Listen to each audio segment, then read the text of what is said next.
Okay, so the question is about the nationalist movement in Asia and South Asia, East Asia, South Asia. And our colleague here mentioned the nationalist movement in India, if there's any linkage or connections. I can't comment on that. I'm not well enough informed. I'm very sorry about that.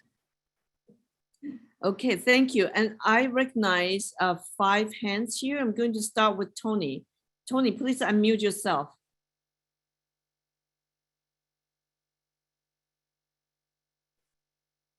Okay, thank you.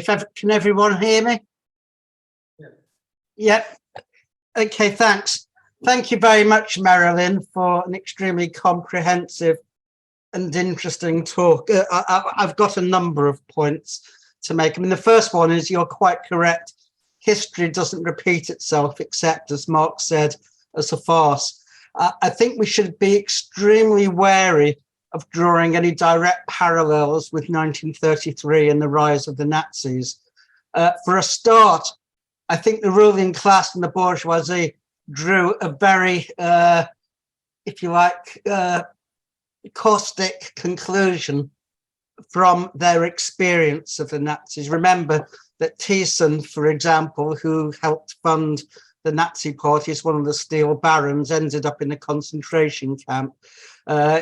Also, of course, the SS were growing as an increasing commercial conglomerate by parasiting on the German economy and elbowing out their commercial rivals. So I don't think we're seeing that. Also, quite clearly, the British working class and the trade union movement is not the equivalent of what the German working class was then. They simply don't pose that kind of threat. So I can't see any reason why the British ruling class or establishment would want to put a Nazi party in power. We do, however, have a growing threat of authoritarian right-wing rule. We've seen that throughout Europe.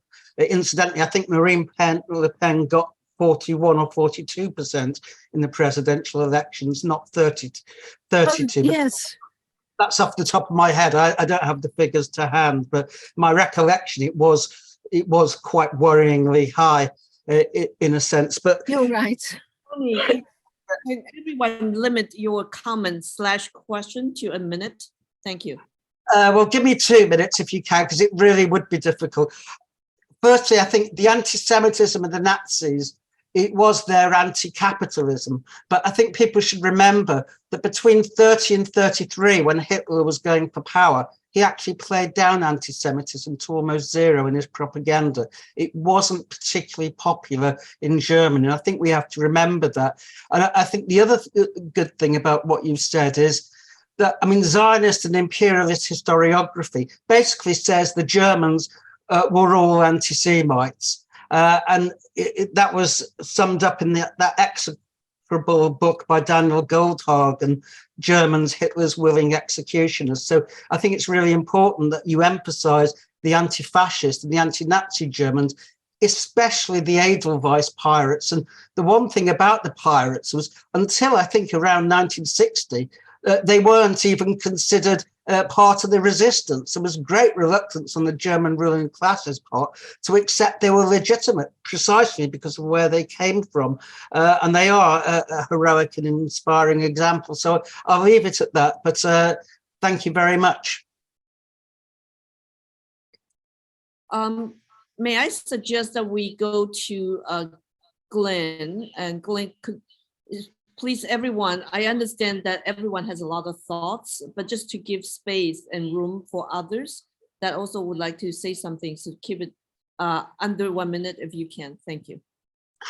Thank you very much. Merilyn, brilliant talk. Thanks.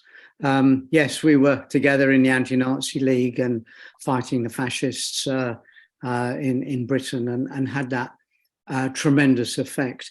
And Tony is quite right that fascism, history doesn't repeat itself in exactly the same way. And I think that's very true of the way in which the right, the far right is developing in the UK and across Europe.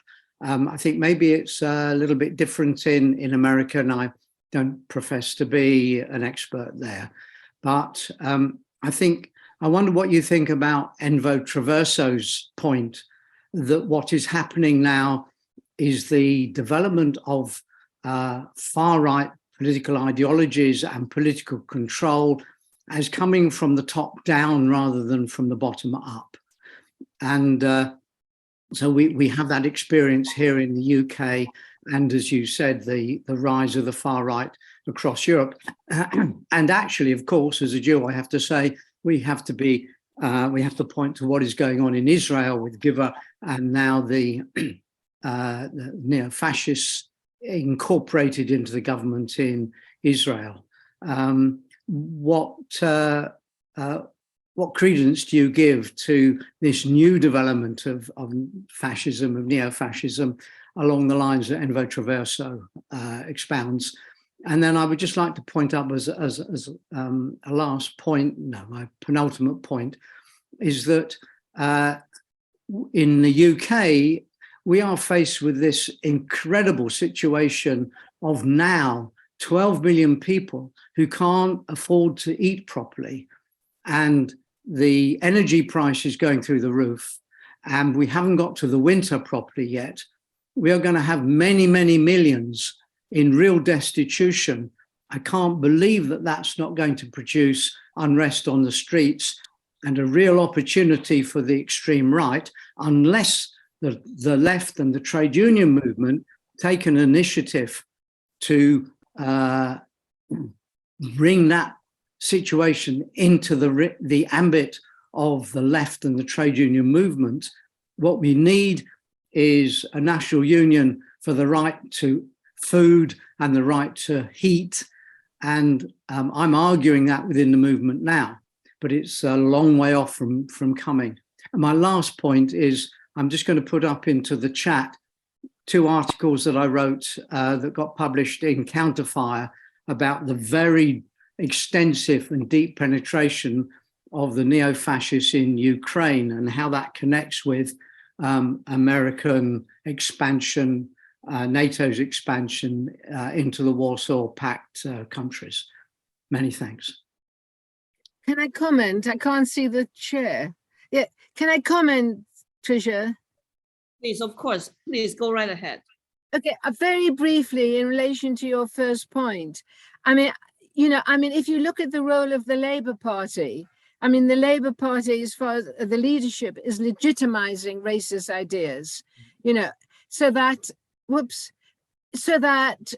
I think I don't think one can create that polarity between the kind of, ideas coming from the top, etc. I mean, I think those ideas are going to be infused, to a greater extent than I would wish within the Labour movement. And as you yourself said, Glyn, I mean, the territory is ripe for the rise of fascist ideology, and I don't think we can trust to the official left leaders to counter it. Thank you. Frank, we would like to also recognize hands in the room. So Frank. Yeah, Merilyn, one of the things that is interesting to me is there are so many political movements around in this extreme right character that seem to be developing in different parts of the world. Here in the US, some of these movements, and Trump seems to be trying to really galvanize all these diverse right-wing creations like the KKK and the Nazis, and particularly what worries me is the militia movements that have been existing for many years in the United States, for more than 40 years. Groups like the Michigan Militia and the Posse Comitatus and a variety of right-wing grouplets. And he seems to be really galvanizing those groups as a force in the way that you were talking about, the way the Nazis did with the SA. And what worries me is that the left in the world is much too divided. Like in the United States right now, there are many people who are promoting kind of a fantasy about Russia being still a communist or a socialist country, and really laying all their criticisms on the Ukrainians for the current war situation, rather than looking at it objectively as Russia really having long ago given up any kind of socialist vision and have really become another extreme nationalist empire government. So those are things that worry me, that if the left is that divided on such issues, that what will happen with the world situation. Tricia, would you mind repeating some of that, just the gist of it, just to make sure I heard it rightly? It is a long comment about the affairs of the world with the rise of the rise of the far right in the U.S.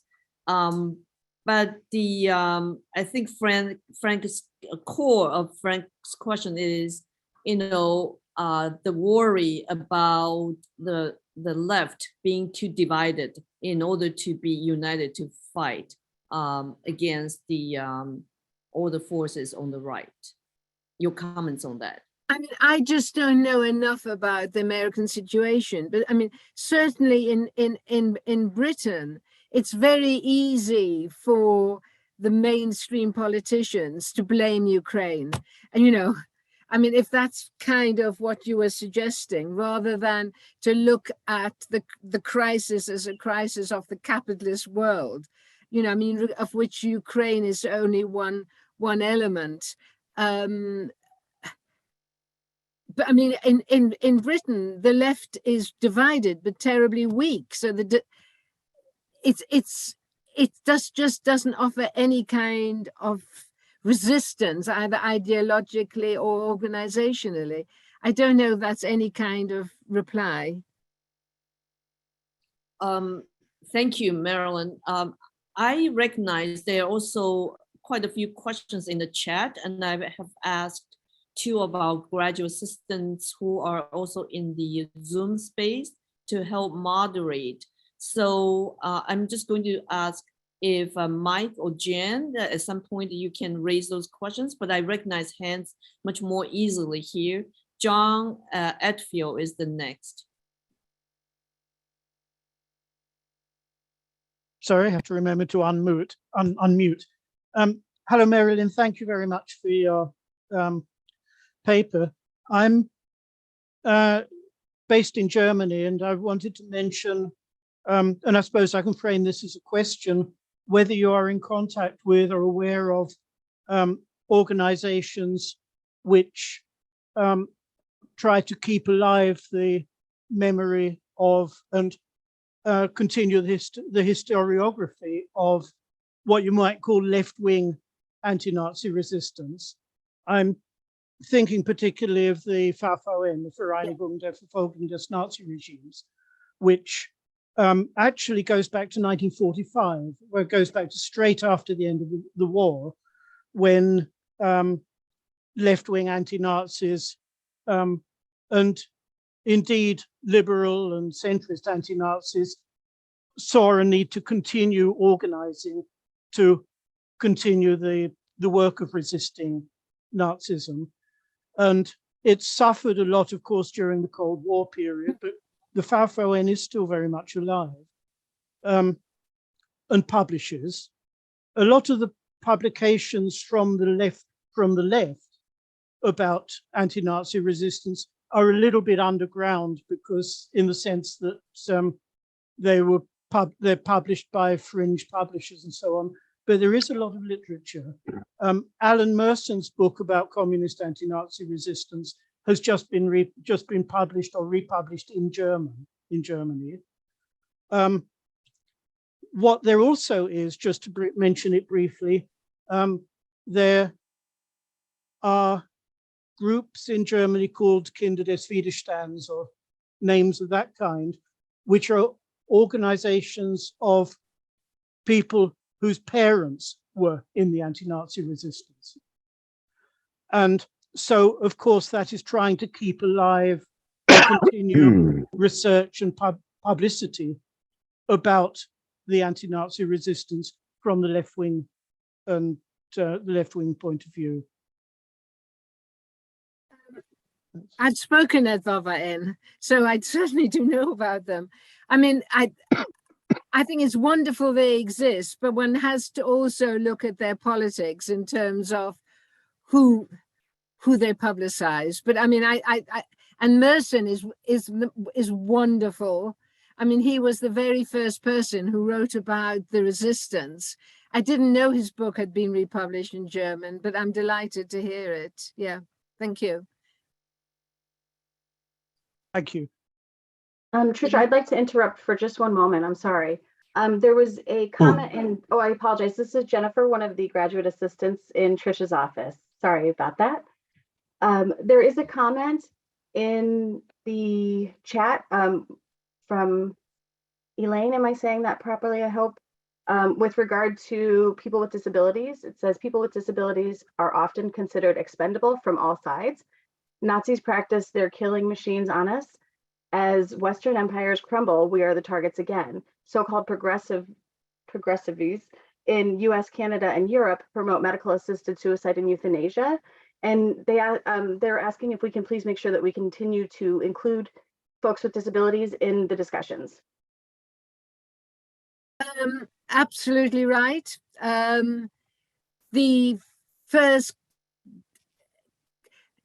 institutionalized murders, the first the first people who were euthanized in Germany were people who were defined as disabled. In 1940, mid-1940, being Jewish became a higher priority in terms of being killed. But I mean, the contributor is quite right. Oh. Thank you. Next, I recognize Bill Balderston.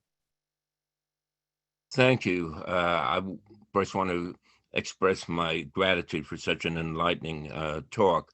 I live in Oakland, California, and I'm a teacher and would like to study more about the role of teachers vis-a-vis the Nazis and also the youth component of the resistance.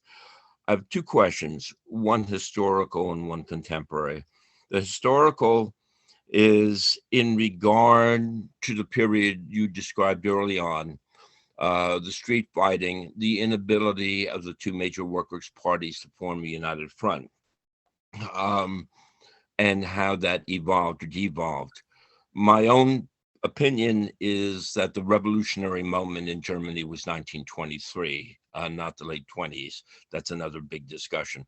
But my question is, to the extent that at least the impact of the Stalinized Soviet Union played a role in many of the KPD decisions, how did the Soviet Union, after the control of the Nazis, play a role in supporting or not supporting the working class resistance? Obviously, KPD members still identified with the Soviet Union, but did they play a more direct role? I imagine in your book you discuss some of this, and I hope to read it.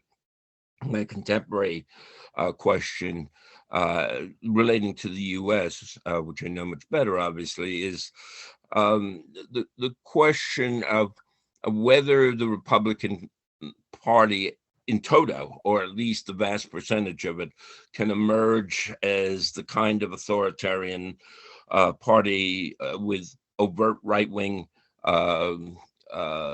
anti-immigrant, anti-labor politics, is still, I don't think, resolved. What is clear is the party itself has become dominated by much of this ideology. So I guess my question is, even if they are not at this point in time able to consider taking power, although you could argue Trump's presidency reflected some of that. If a kind of total stasis occurs in the politics here, a kind of breakdown, I don't want to say exactly like the Weimar Republic, it seems to me people will be much more ready, and especially if there's a major recession, if wars become much more destructive as they already are in terms of the Ukraine. It's not impossible. I don't think it's immediate, but it's not impossible. Do you have any thoughts on the specific role of the Republicans? And I'm not carrying water for the Democrats. I am a longtime socialist who advocates, working class independent politics. Thanks. Okay, first of all, I'm not going to comment about America, but I hope somebody else will pick up your point. I agree with you about 1923. I certainly didn't mean to suggest that 1929 to 33 was a revolutionary moment. It was a period of defeat and of being defensive.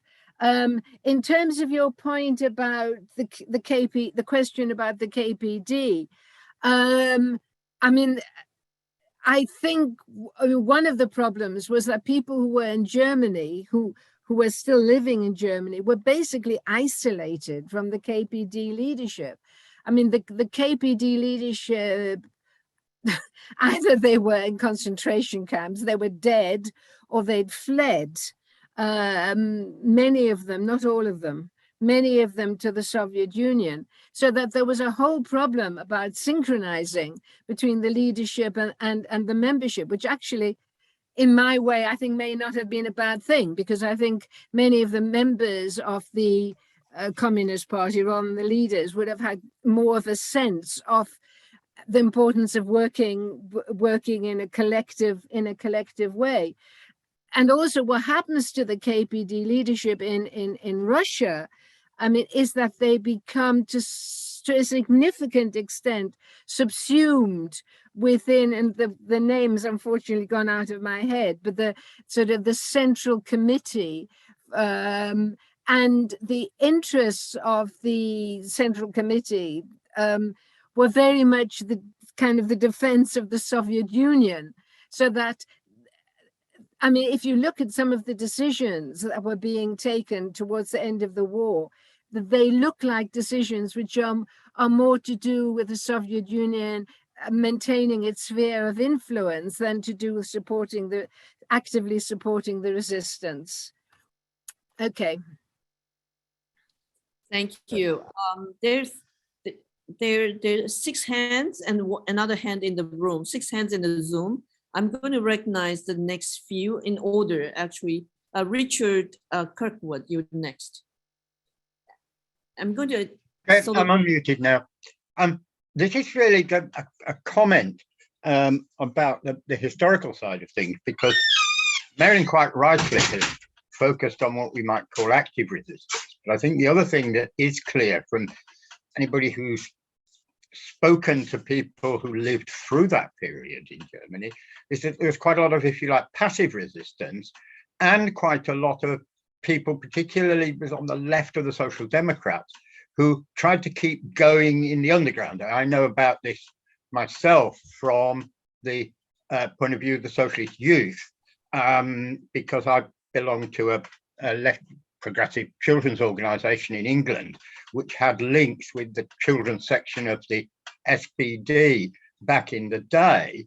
And I do know from correspondence in English that they tried to keep going. They had their little secret meetings. They had their own songs, one of which is sung by the Woodcraft Folk in England in translation, which were non-political, but talked about solidarity and unity and things. So I think the active resistance was also had a sort of little base of that passive resistance. And again, what I know, which is about the youth movement, does support Merilyn's key point about the importance of youth as a resistance feature right through into the war. But they said that certainly those youth groups kept going until the late 30s. One of their leaders wrote to England when he got to the US, interestingly via Casablanca, to to say, I am very proud of the fact that none of our people went over. Now, that's from when he left in 38, 39. I don't know what happened after that because all the historiography is in German and I don't read German.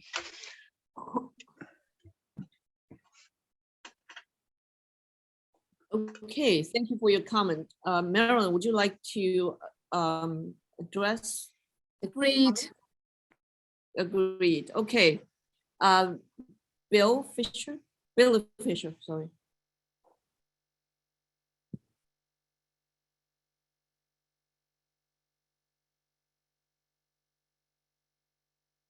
Billy? Phil Brewer, is that who you? No, Billy Fisher. Oh, sorry, Phil, sorry. no worries, you're next. Okay, Billy, are you ready? Yeah, I'll start again. Billy Fisher, I'm in Connecticut in the United States. And actually, it's kind of a question wrapped in a comment, and Frank may be someone who can respond. So, anti-Semitism and hate crimes are not disappearing. And that's been true. I'm a war baby. I was born in 42. It's been true right after and continuing the atrocities of the Holocaust. But so to kind of tie it in with today's theme, what is the working class, what's happening in the working class presently to resist this? It's not a wave, that's an exaggeration, but this ongoing element of anti-Semitism and hate crime. As I say, Frank might have some thoughts about that. Thank you.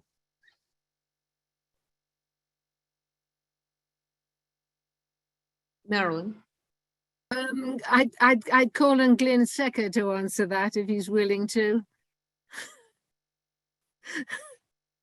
I'm sorry, something distracted my attention, so I wasn't paying attention during the question. I'm sorry, Meredith. Maybe you summarize. I think, okay, I think that one has to fight all forms of racism, that anti-Semitism is one form of racism. It is not, you know, it is not something which we campaign upon exclusively. And I think in fighting racism, we will then be able to confront anti-Semitic ideas. But other people might have a more specific answer to what you said, Billy. Oh, I've got it. Okay, so I'll come back with a rejoinder to that. We have a very powerful Israeli lobby here in the UK, as you do in the States, and it is promulgating anti-Semitism with an exceptionalism as a form of racism which should stand above other forms of racism, which of course itself is racist. But what it is doing, what it has done is to use false allegations of anti-Semitism against the left in order to remove the left from the Labour Party. And it's complicated by the fact that politics in Israel are themselves extremely racist, and that actually muddles up the understanding of anti-racism and anti-Semitism. And so as Jews, we have to be absolutely clear. We can make complete common cause with Black people, brown people, Asians, fighting Islamophobia, anti-racism, and fighting anti-Semitism, forced anti-Semitism in the Labour Party, in order to push back against this move by the right, which uses anti-Semitism. And as Tony will know, that's nothing new to the history of political Zionism and the Israeli lobby. Thank you. I believe Frank from the room would like to respond. I think in the United States, the right wing has really tried to whip up racism, but racism has existed since the beginning of this country. And I think the current situation is one where people like Trump and all these different political forces on the right have really tried to amp up the divisions in order to divide the country and in order to give themselves more room for power. And I think that their reaction is partly coming from, in some ways, I think, changes in culture in the American society, that actually there have been advances where most of the young people do not go along with these attitudes of racism, and there's much more diversity and acceptance of each other within American culture.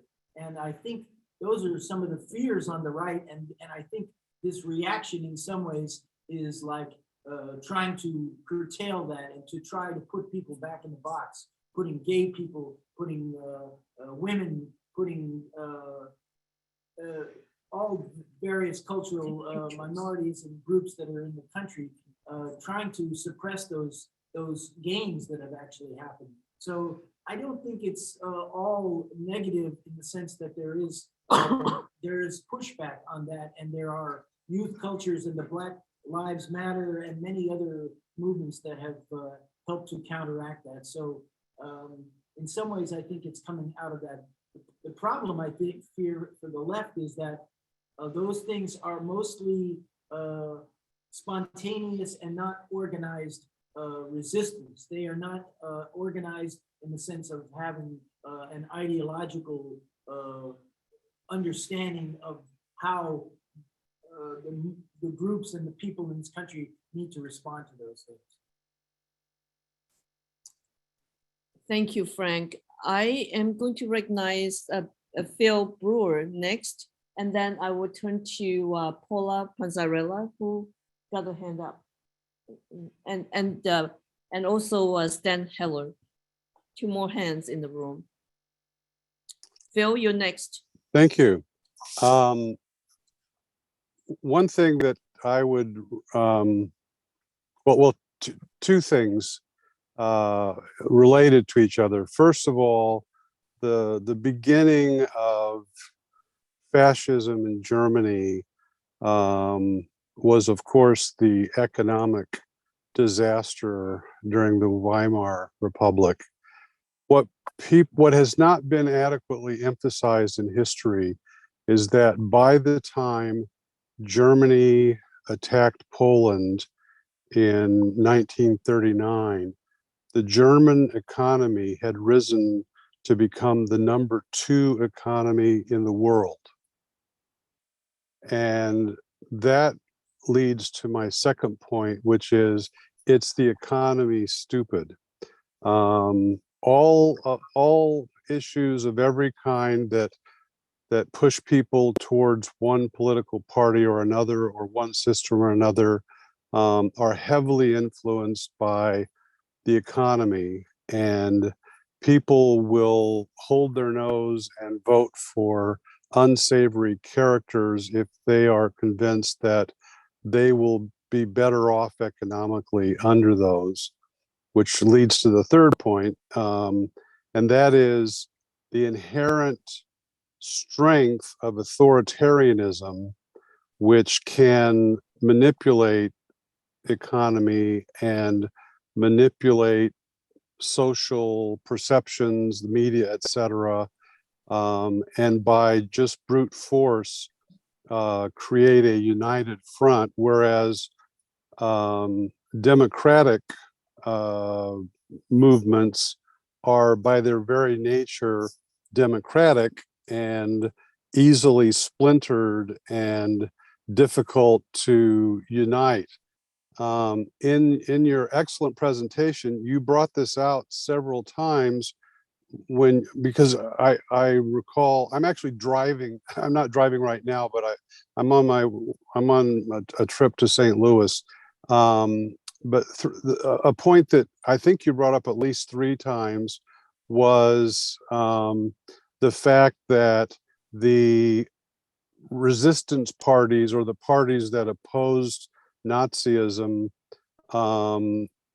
were several, and were never really united against the fascists. And I think that the challenge for us is, how do we overcome that natural advantage that authoritarianism has, and how do we unite ourselves into true cohesive coalitions that can exercise political power in the interest of freedom and justice and economic stability? Thank you. I think we come from slightly different positions, you and I. I mean, I'm not going to give a very long answer, but I mean, your emphasis on the economic is correct, but I would emphasize class and the class relationships. And, you know, I would repeat that I think the roots of the Nazis were in their were inspired by the destruction of working class organizations. And I mean, and that was fueled without any doubt by the devastating impact of inflation and unemployment, etc. In Germany, and I've forgotten your second point. What was your second point? Oh, have you gone? No, I'm here. I have to flip back and forth. No, that led to the last point. What was your last point? Well, I'm sorry. the last point was the inherent strength of authoritarianism and the inherent weakness of democratic. That's right. Thank you. Yeah. I mean, I'm a revolutionary, and I mean, what I want is to, you know, overthrow the capitalist system, because I think it's inherently gives rise to undemocratic processes and inequality. And I think while we have capitalism, there will always be a threat from what we could loosely call fascist movements. So that's my response to that. Thank you, Merilyn. As the moderator, I have this distinct displeasure of keeping hands. So actually, my pleasure, I should say. We have two hands in the room. Then I'm going to go to Pamela, and we have questions in the comments. I'm going to have our GAs read out those questions, and then we go to the next hand is Nebojsa and Steve Cushion. Okay, so let's begin with Paula Panzarella. Paula is going to come up here, only just because it projects a bit better.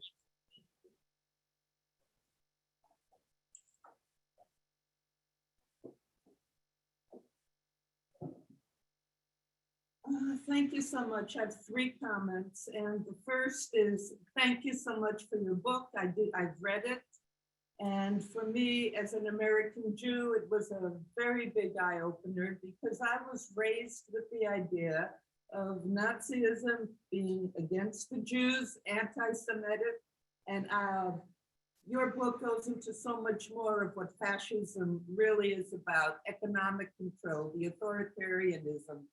And it wasn't until later on, when the Nazis were more established, that there were the attacks against Jews.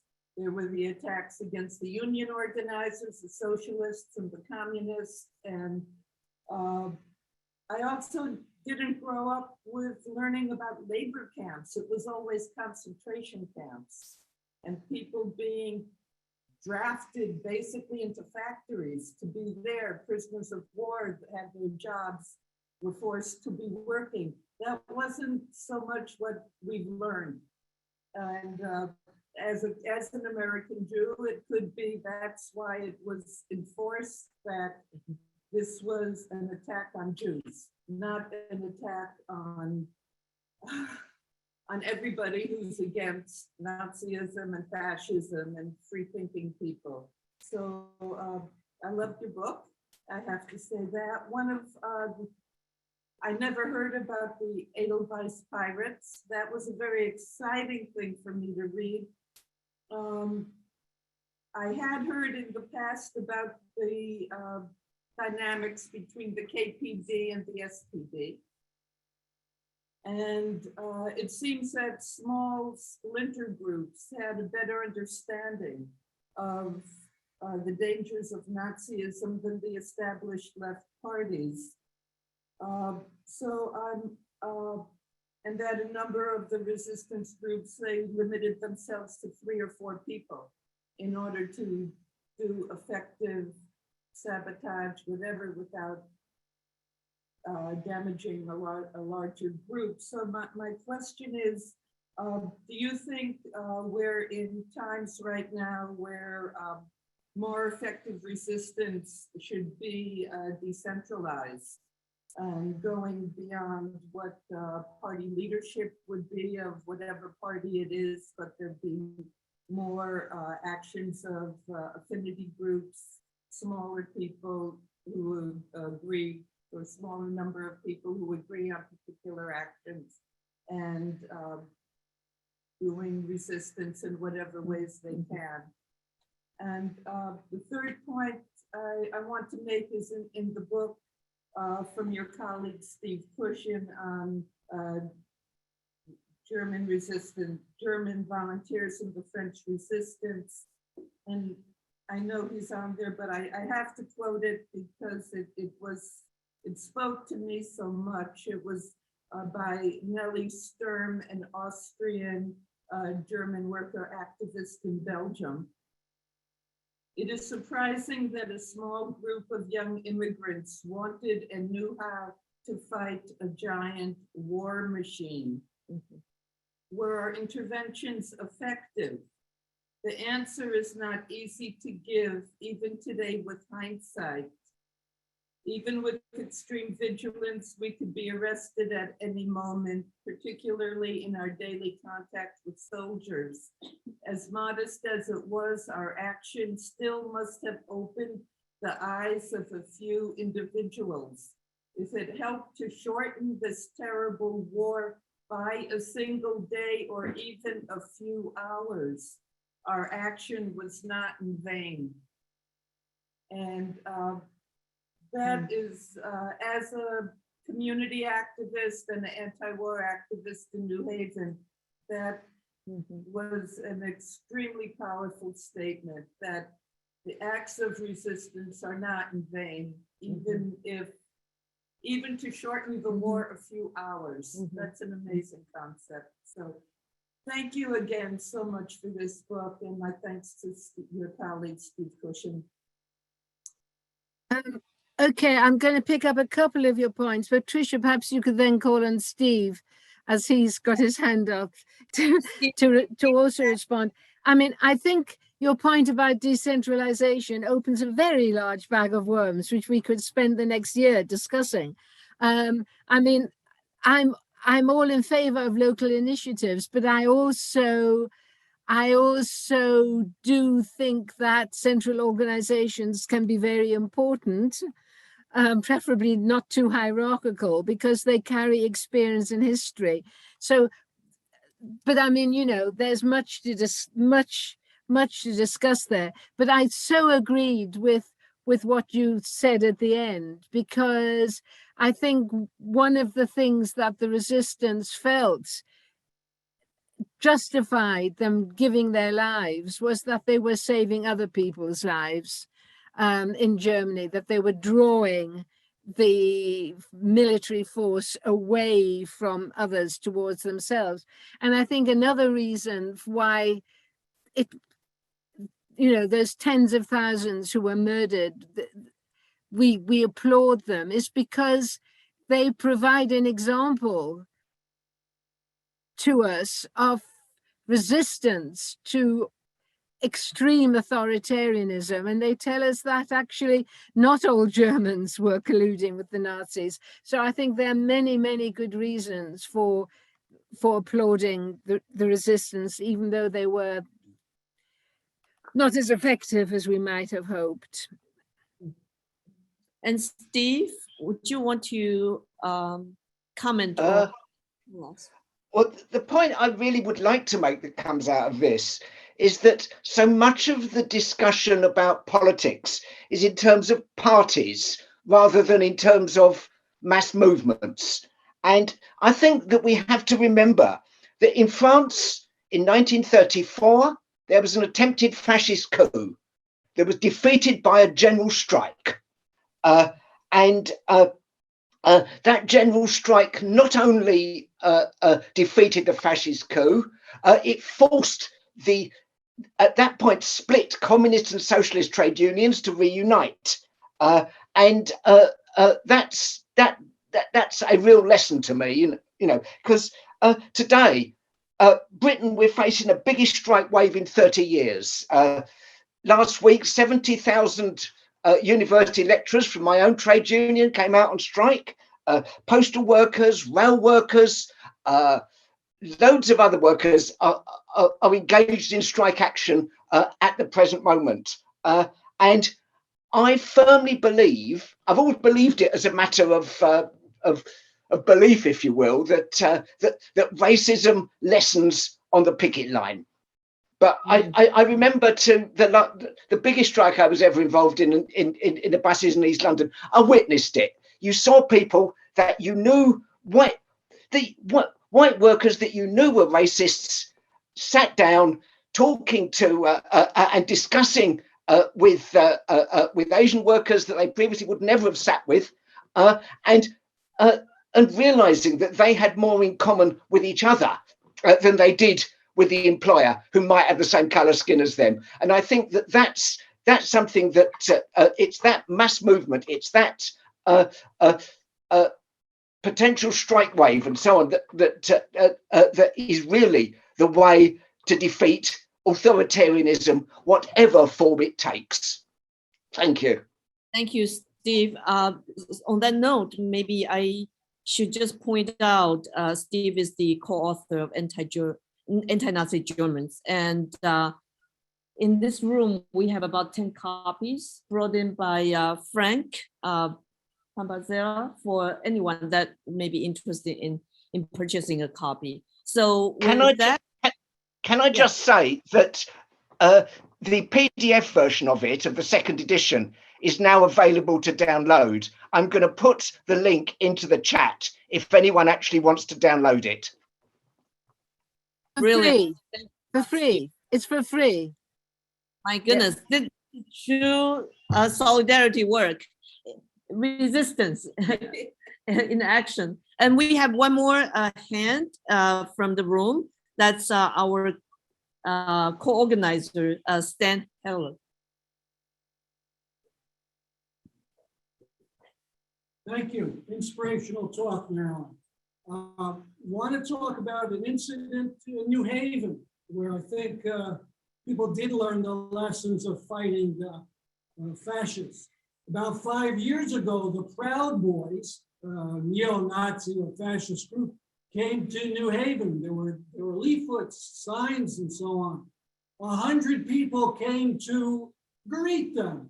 And they were there an hour or two beforehand.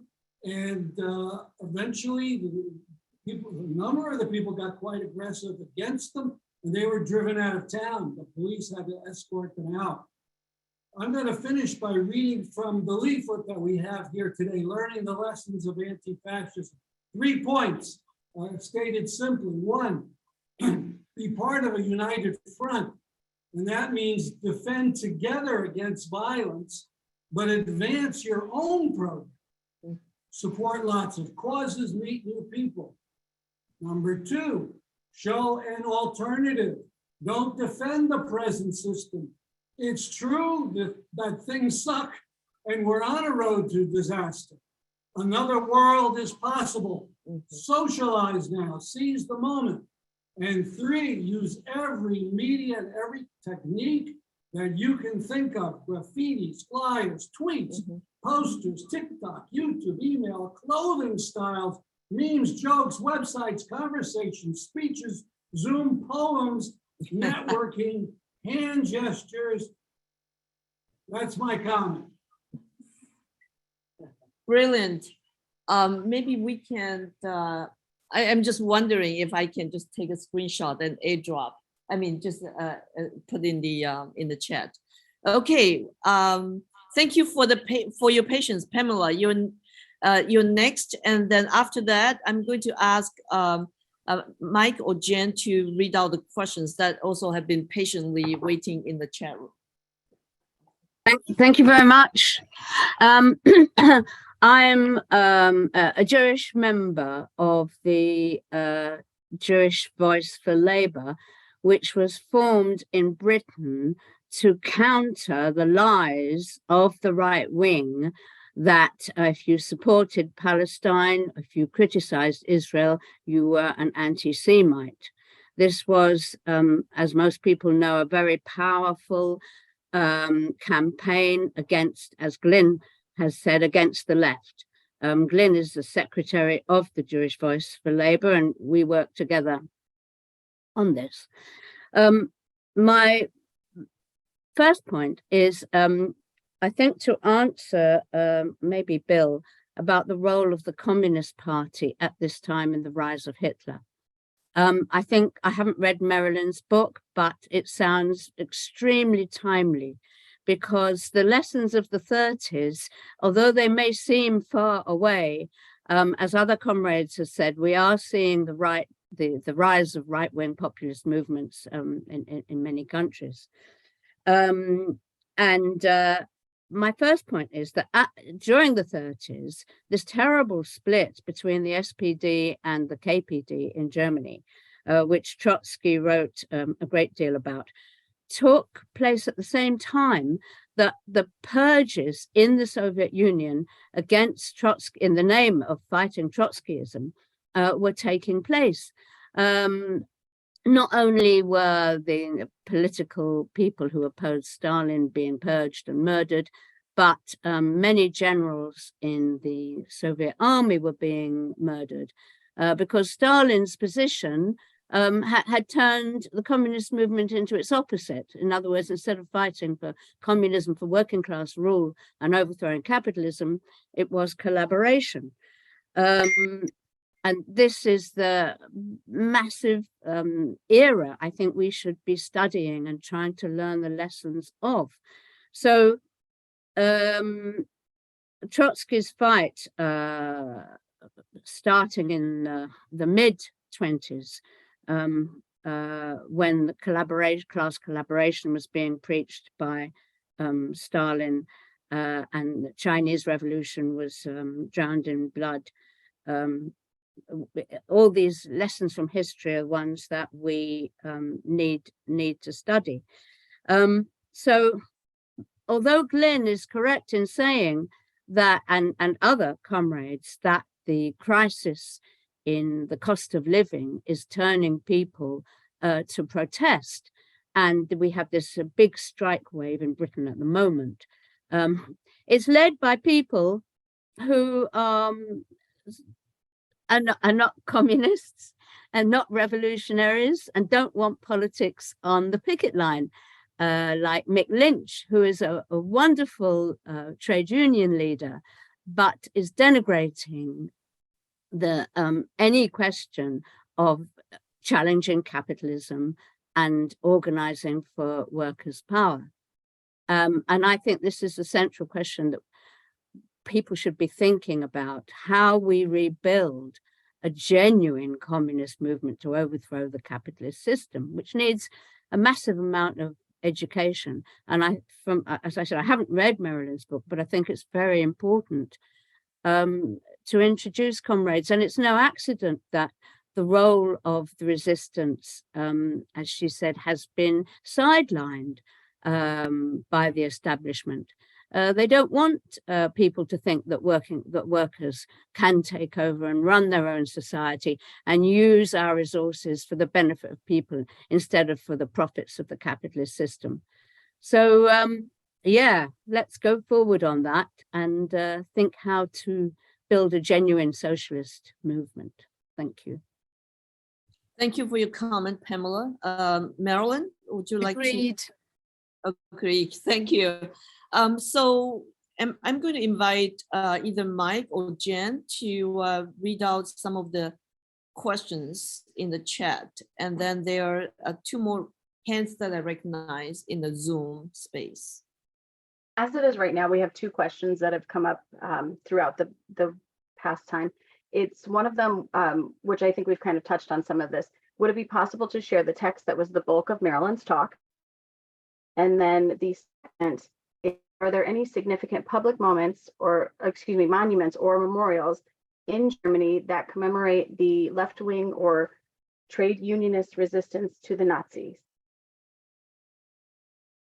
I didn't catch the first question and I don't know the answer to the second. Okay, the first question was just, is there a way to receive kind of the bulk of the text that you spoke with today? And I don't know if that's just mainly from your book. Well, I mean, there's the book, which is now available as a PDF, and ask Tricia how to receive the recording of this event. Yes, we will definitely make this recording. I will share with both Stan and Frank, and they determine how we're going to circulate this. Yeah, thank you. And by the way, the book, the PDF copy is already in the shared by Steve in the chat. So definitely look that up. And could I for a second just mention if you're in the States, we can send you the book. Just send an email to office@pepeace.org and we'll get you the details about how to get the book. okay, so thank you so much. And Frankie, you want to actually comment on the Pamela's point? The second question was about memorials within Germany to the left. I think the memorials, most of the memorials, and there are a number of them in many cities in Germany, are to remember the Holocaust. And from that point of view, of memorials related to the Holocaust, there are a few that represent and relate to particular people on the left. I believe there's actually in a couple of cities, Rosa Luxemburg streets and Karl Marx streets, and in Munich in particular, there is a Geschwister-Scholl-Platz, which means the white rose figures, Geschwister-Scholl, who were a part of the resistance in those days.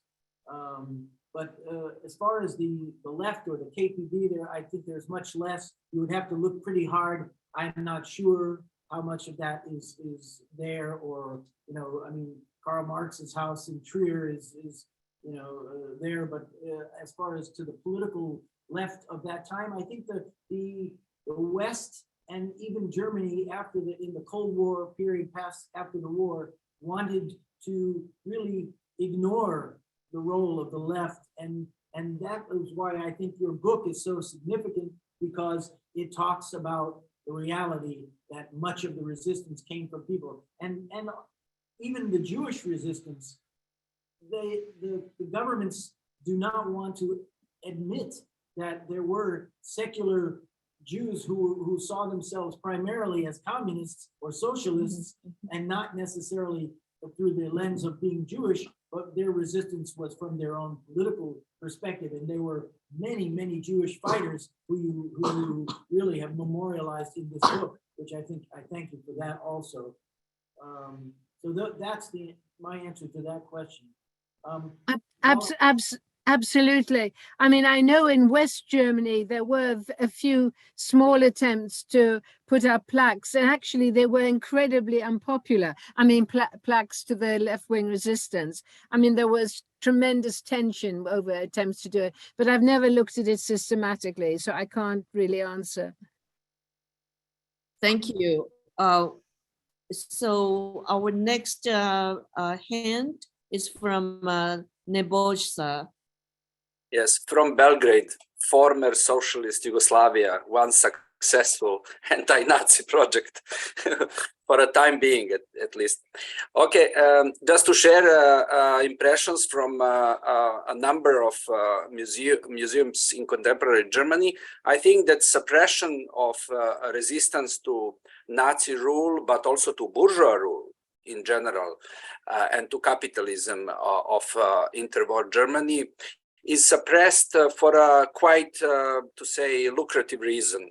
In that way, the guilt and responsibility for war crimes and everything that happened during the war can be shared equally to entire German people, to say whatever we see under the term people. Otherwise, you know, somebody could pose a question, who benefited from that war? I would just update Phil's observation about the success of German capitalism in after occupation of half of Poland. In 1941, there are serious analysis that was the German economy was the most successful capitalist economy ever in 1941. And let's not forget that all European bourgeoisies had some sort of ambitions shared. We had two wars in Europe in Second World War. One was the war between competing colonial powers in Western Europe. In Eastern Europe, it was continuation of colonial wars on the territory of Europe. And these two different wars are explaining, in fact, some sort of paralysis of part also of let's say, working people, not working class. They were declassified after removal of leadership of communist and social democrat parties. They were not working class anymore. We can understand paralysis, and we should know that capitals accumulated during the war, thanks to forced labor, thanks to destruction of Jewish community, thanking to incredible exploitation in variety of economical enterprises that were endorsed by the Euro-Atlantic powers after Second World War in order to save German capitalism as a bulk protection of a Soviet threat. No one ever posed that question.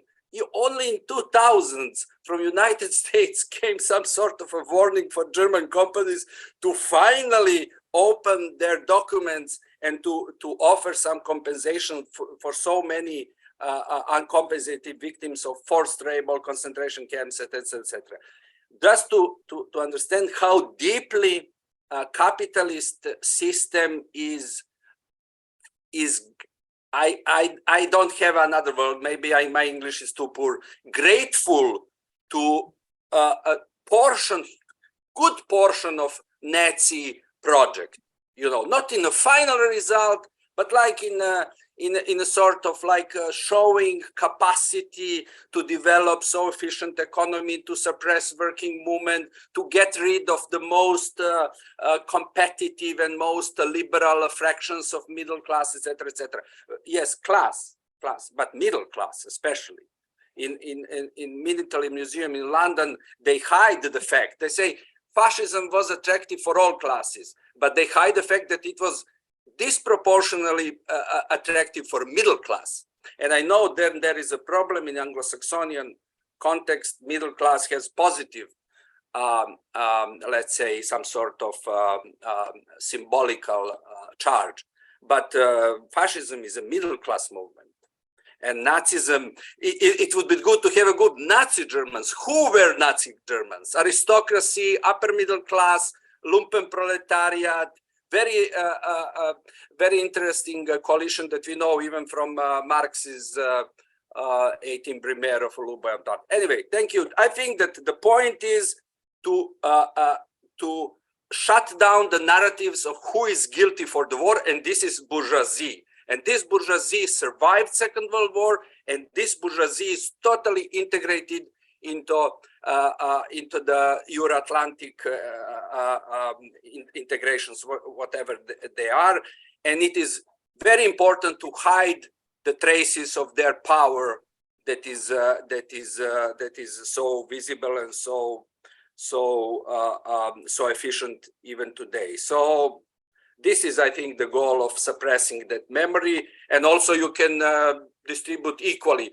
equally guilty is a worker from Hamburg that didn't have anything else to do but to go to the army to be involved into crimes in the Eastern Front, and some bourgeois like son that was running from here to other headquarters in Hamburg and survived the war, and even now writes memoirs how he suffered from communism or something after Second World War. Sorry for but like after 15 years of fighting with brainwashing in Eastern Europe against any attempt to confront these banal narratives about Second World War and fascism, that it is something extraordinary to capital. Like Mars people came and brought fascism to otherwise beautiful capitalist society. Sorry, so I have this experience. It's very traumatic, and if you go to German museums, you will see how this works. Thank you. Thank you. Okay. I can't possibly comment on all that. I mean, I agree with one point. Oh, you've disappeared. There we are. I agree with one point you made, which is that fascism was capitalism gave birth to fascism. And it could give birth again. But I mean, I think there was a tension in what you said, because yes, fascism was a middle-class movement. That is exactly what it was, although it was also supported by other fractions of classes in Germany. It did not encompass the whole of Germany. And, you talk about a dual war, and I think that's exactly right. You had at one level, if you like, nation against nation, which in many ways was an expression of imperialist conflict, but you also had a popular war. And what the resistance is an expression of is that popular war. It was a popular war against the fascist regime. And, I don't think one should put the two together. I think they are distinct. Thank you. Thank you so much. I just want to point this out to everyone that Jen Sandom, one of our graduate assistants, dropped the flyer that Stan shared earlier, Learning the Lessons of Anti-Fascism. So if you would like to just click that document, you can download it. The next hand, from what I see, so those 6 minutes to 2 o'clock is 6 o'clock. 7 o'clock. 7 o'clock. Your time, brother. 2 o'clock. Our time here is from my very dear colleague, Dr. Heidi Lockwood, who is professor of philosophy and women's and gender studies. Heidi, go ahead. Thank you all. I am absolutely loving this conversation. I am joining from Vermont, where I have been studying for the last month or so the mid-20th century Vermont eugenics movement, and also thinking about the role that the Irish Catholic working class immigrants played in feeding and subverting that movement. And so one of the things that really struck me today was this rejoinder of history does not repeat itself. And, the fact that we are very clearly seeing not just the fact that history hasn't repeated itself, but almost that history we've seen a kind of inversion, right? Where Merilyn has so eloquently described the role of the German working class in attempting to subvert the Nazi movement. And now all of a sudden we have the working class, not just in Europe and in the UK and in the US, I'm half British, by the way, actively aligning with the far right. And actively resisting what they see as bourgeoisie educated attempts, right? It's a complete inversion. It's not merely that we haven't repeated, it's that it's actually inverted. And I guess I'm reflecting on that myself, but I guess what I want to close with is an invitation to our speakers to comment on and reflect on that. And also, let me just add one more thought. I'm thinking of the danger of using words in the wake of that inversion.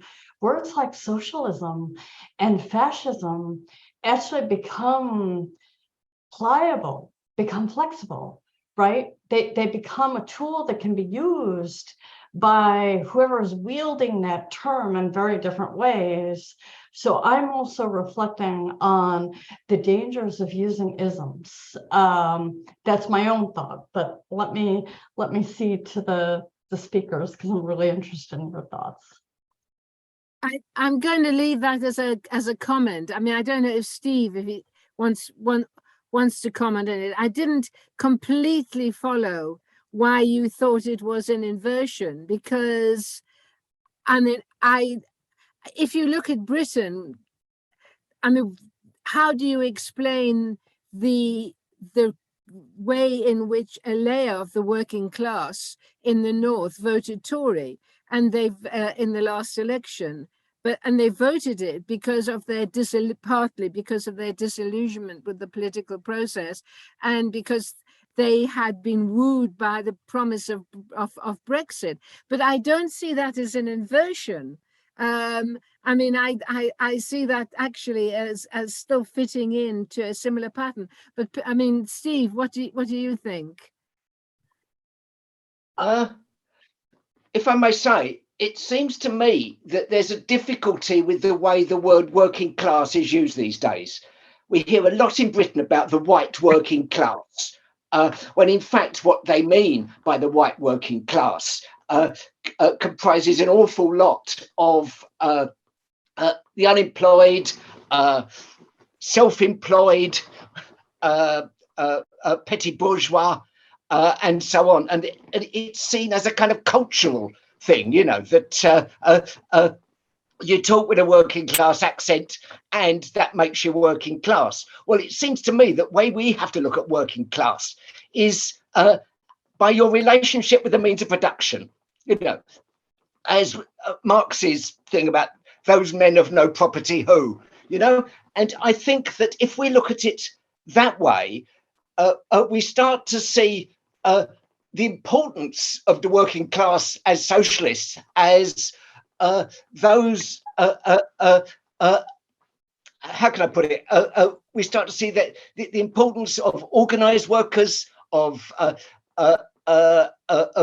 trade unionists, and increasingly of non-trade unionists who are organizing through other means, and so on. I mean, the Starbucks is one good example. And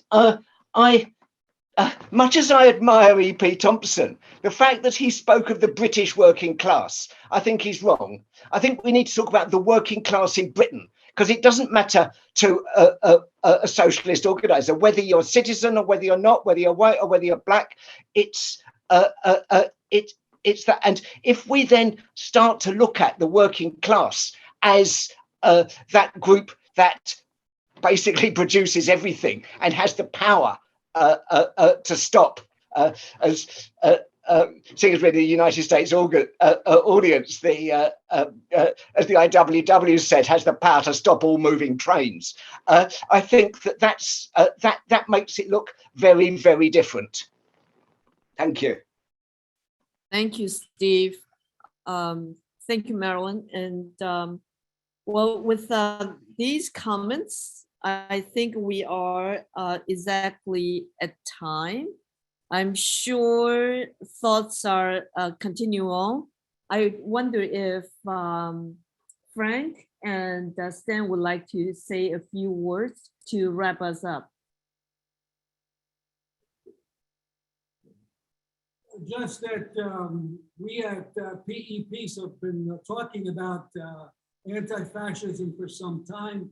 In our archives, we have stuff on climate and this and that, but we also have one about anti-fascism, so people should check that out. And what's the number of people who are watching this?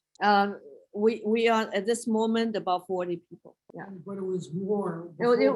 We started at 75. So a lot of people, we have emails, and we'll be sending out the information about this in the weeks to come. Yes. Can I just say thank you? Yeah, oh, absolutely. Thank you. And also thank your co-author, Steve, for joining as well. And Frank. Yes, and I was going to say, thank you so much for writing this book. And I really encourage everyone, in such a short time, we cannot really cover the depth of what comes out of this book. And I really think if people have a chance to, please read this book, and it will change your attitude towards the Second World War. And I have to throw in my pet theory about the Second World War. I do not believe that the Second World War started in 1939. I would like people to think about the idea that World War II actually started in 1936 with the attacks on the Spanish Republic. And that has always been denied because they don't want to admit that all the major capitalist countries were hoping and doing everything they could at that time to subvert that government. So, but thank you so much for writing this book, both you and Steve Cushion, and I hope everyone will take a chance to read it, and hopefully we'll be able to do this program more in perhaps some other locations. Yes, indeed. Bravo to everyone. Thank you. We definitely have learned tons today in 2 hours, and more lessons to be learned about fighting this rising fascism in the 21st century. Thank you, Merilyn. Thank you, everyone, for joining us until this moment. Have a very good night, everyone, and have a good afternoon for those of you that are still in the time zone we're in here.